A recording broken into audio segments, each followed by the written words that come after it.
पिछले कुछ दिन विधानसभा का सत्र हमारा धर्मशाला के अंदर हुआ है और बहुत महत्वपूर्ण सत्र है।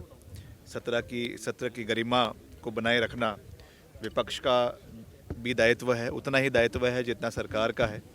और मैं तो हमेशा कहता हूं कि मुद्दों के ऊपर चर्चा होनी चाहिए, मुद्दों के ऊपर विरोध होना चाहिए, मुद्दों के ऊपर ही विकासात्मक जो है चर्चाएं होनी चाहिए। तो उस दृष्टि से मैं समझता हूं कि बड़ा महत्वपूर्ण है और ज़िला कांगड़ा हिमाचल का एक बहुत ही महत्वपूर्ण क्षेत्र है, महत्वपूर्ण ज़िला है और यहाँ के विकासात्मक योजनाओं को आगे लेकर जाना ये सरकार का दायित्व है, जिम्मेवारी है, जिस पे हम पूरा प्रयास कर रहे हैं।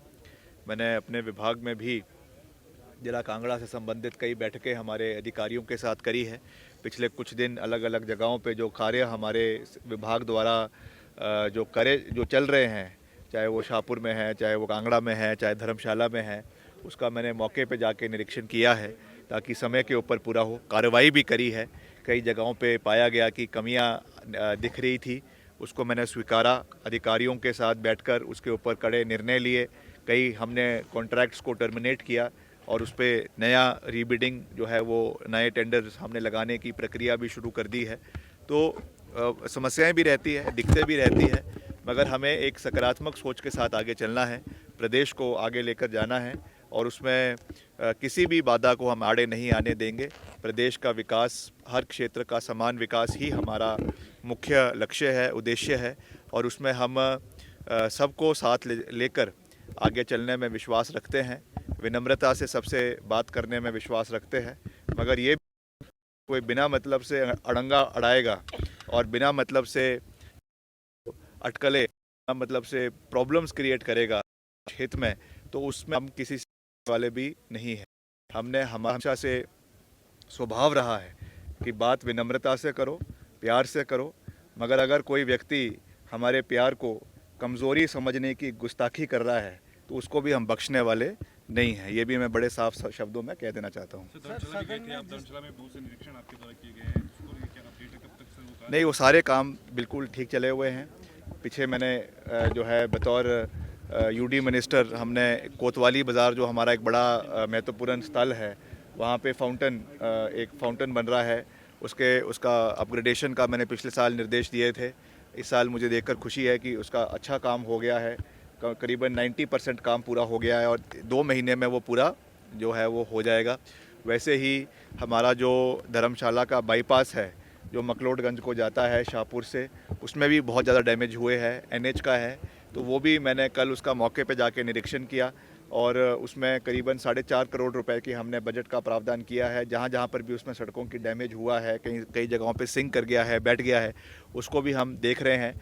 और वैसे ही अलग अलग जगहों में, चाहे हमारे जो है धर्मशाला के क्षेत्र है, जैसे मैंने कहा कांगड़ा का है, ज्वाला जी का है, हर जगह जाकर हम मौके पे जाकर लोगों की बात को भी सुन रहे हैं और जो धरातल की वास्तविक परिस्थितियां हैं उससे हम जागरूक भी हो रहे हैं और जो भी उसमें कमियां दिख रही है ग्राउंड रियलिटीज़ पर, उसमें एक्शन भी लिया जा रहा है। तो मैं प्रदेश की जनता को, खास करके कांगड़ा जो हमारा ज़िला है, यहाँ की समस्त जनता को ये विश्वास दिलाना चाहता हूँ कि हमारी सरकार हमेशा से कांगड़ा के प्रति संवेदनशील रही है।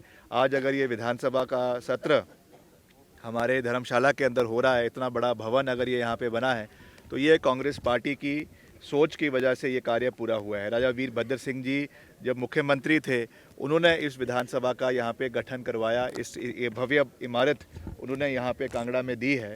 तो ये हम सब का दायित्व है कि कांगड़ा जिला की जो भी विकासात्मक योजनाएं हैं, यहाँ के कार्य हैं, उसको हम मिलकर आगे लेकर जाए और उसमें केंद्र की जो योजनाएं हैं उसका भी जो लाभ है वो पूरा लाभ हिमाचल को मिलना चाहिए। चाहे वो PMJSY है, चाहे वो PM आवास योजना है, चाहे वो आपका जो है मेडिकल क्षेत्र में आपका आयुष्मान भारत है, उसके माध्यम से जो स्कीम्स है, उसमें भी हम चाह रहे हैं कि उसको हम अपने स्कीम्स के साथ मर्ज करके मैक्सिमम बेनिफिट उसका प्रदेश की जनता को मिलना चाहिए। तो हमारी सोच बिल्कुल सकारात्मक है, हमारी सोच बिल्कुल हिमाचल प्रदेश के हर वर्ग के प्रति है और हमने कभी भी ना क्षेत्रवाद में विश्वास रखा है, ना जातिवाद में विश्वास रखा है, ना इलाकावाद में विश्वास रखा है और पूरे प्रदेश का समग्र विकास करवाना यही हमारा औचित्य है, हमारा दायित्व है, हमारी जिम्मेवारी है और इस दायित्व से हम कभी भी पीछे नहीं हटेंगे। बेल्ट सेशन में बयानबाजियां हो रही हैं और हाउस में जंग करना पड़ा कुछ मिनट के लिए, किस तरह देखते हैं ये हिमाचल प्रदेश विधानसभा की गरिमा को? देखिए, विपक्ष का मैं समझता हूं कि वैसे तो विपक्ष में बहुत से सीनियर लोग हैं, सभी मेरे से भी उम्र में भी सीनियर है और टर्म्स में भी हमसे सीनियर है।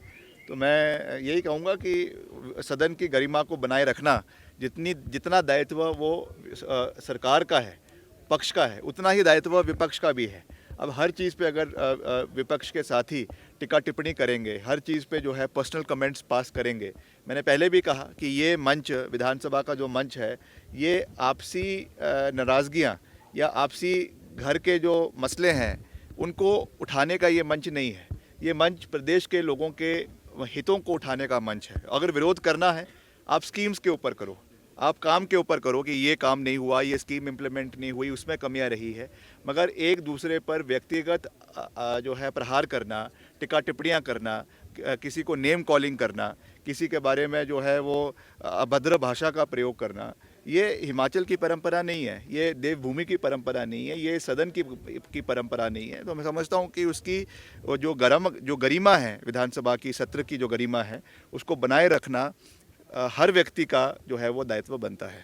बात करें तो करवाना ये भी हमारा दायित्व है, हमारी जिम्मेवारी है। ये ज़रूर है कि इसमें थोड़ा वित्तीय संकट रहा है, काफ़ी समय से रहा है, उसके बावजूद हमने इसकी अदायगी करी है। बहुत से हमारे जो चाहे वो पीएमजेएसवाई है, नबार्ड है, सीआरएफ है या हमारे एएमपी के जो कार्य चलते हैं उसका हमने भुगतान किया है। कुछ पेंडिंग भी है, मैं उस चीज़ को भी मानता हूँ और हम लगातार इस विषय को जो वित्त विभाग है उनसे उठा भी रहे हैं, मुख्यमंत्री जी से उठा रहे हैं और जैसे जैसे ये कार्य होता रहेगा उसको हम इंस्टॉलमेंट्स में करने का पूरा प्रयास कर रहे हैं। मैं लगातार जितने भी ठेकेदार एसोसिएशन के लोग हैं, साथी हैं, उनसे मैं लगातार बात करता हूं, चर्चा करता हूं। जो वास्तविक परिस्थितियां हैं उससे भी मैं उनको आगाह करता हूं और मैं उनको बिल्कुल साफ तरीके से, पारदर्शी तरीके से समझाता हूं कि ये स्थिति है, हमने इसको निपटना है, मिलकर निपटना है। उसमें उनका सहयोग भी मिलता है, कभी कभी नाराज़ भी हो जाते हैं, पर ठीक है, हम तो परिवार में ही नाराज़गी भी परिवार में ही होती है। तो मैं तो जो है उनकी बात भी सुनता हूँ, पर हम इसको ठीक करेंगे, मिलकर ठीक करेंगे और मिलकर जो है हर चीज़ पे कार्रवाई होगी, ये मैं पूरा विश्वास उनको दिलाना चाहता हूँ।